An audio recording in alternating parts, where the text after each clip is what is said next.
Hello there, kia ora. Elections are a really good time to remind people of something that we call Brandolini's law, or the asymmetry of bullshit.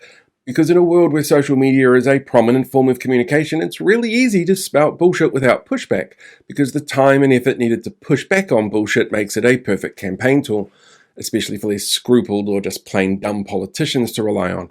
Brandolini's law is pretty simple. The amount of effort needed to debunk bullshit is exponentially higher than the amount of effort to make bullshit. And this is often exploited by, well, let's just say certain candidates.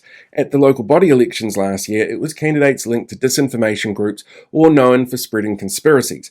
In general elections, academic research from around the world shows it's overwhelmingly done by conservative candidates, and the people who fall for it tend to be conservative, highly partisan, and lacking in the media literacy skill set often required to question content presented by what they consider a trusted source.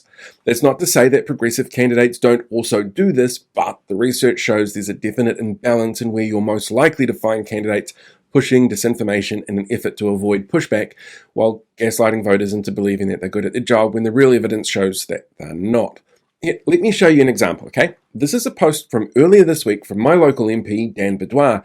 In it, he simply posts an infographic with a dozen bullet points split into two between his team and Labour.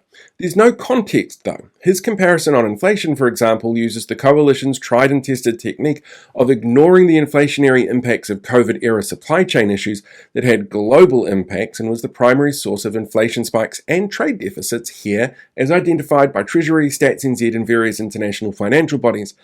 It also ignores that inflation was actually down under that 3% mark midway through 2025, as Treasury predicted it was going to be, but increased costs in power, rents, rates, and food for CPI, as well as government spending on borrowing, led to the most recent increase, which took them back up over that 3% mark.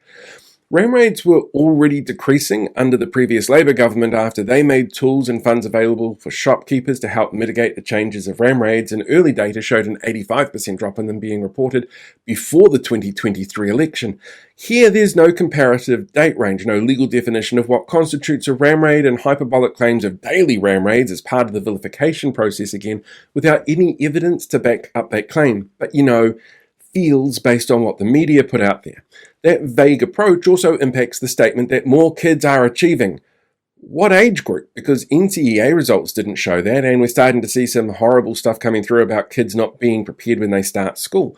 The results touted so far have been pilot programs with mostly primary-age children with small sample sizes, and the government was warned by experts not to make false equivalence claims based on initial findings explicitly. Also, that should be fewer kids in the Labour field, not less kids. Oh, wait, that trade deficit claim, I mentioned that just before. That deficit was caused by the flatlining of post-pandemic growth and the increased pandemic-era import costs, and is directly tied to that inflationary rate drop. So again, what we're seeing is a reset of the norms after the height of the impacts of a global pandemic and not directly correlated to government policy. $10,000 a year on the average mortgage sounds good if you're on a floating rate or renegotiating, but for renters, according to Stats NZ again, the costs have increased, mostly driven by rates, which were increased mostly to cover government-enforced costs and infrastructure costs. In fact, Stats NZ data this week showed the number of people seeing a benefit from those cuts was about 3% of the number of people seeing increased costs. And more roads, schools, and hospitals, more toll roads paid for by cutting funding to alternative transport options, which lessen the need for more roads and lowers costs for continued upkeep on those roads.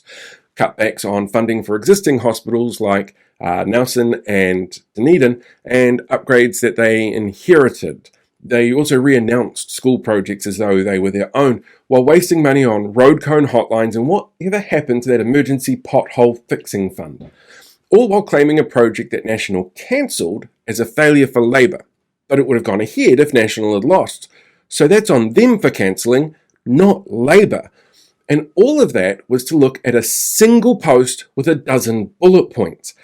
Quick, catchy social media content will be everywhere in the next 10 months, and a lot of it hyperbole and scaremongering.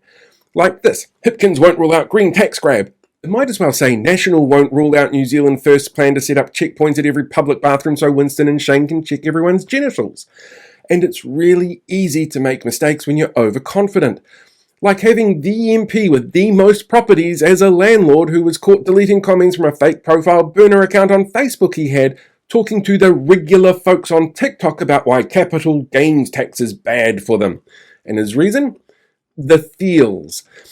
While we should all expect better from those wanting our votes, and it seems we can expect a lot of gaslighting and selective presentations for the election this year. Remember, grassroots are coming and business confidence is an all-time high when this week we've seen record business liquidations announced and record unemployment numbers again. We still all need to get up to speed on the sort of tricks that are used to mislead and misdirect voters online in social media spaces.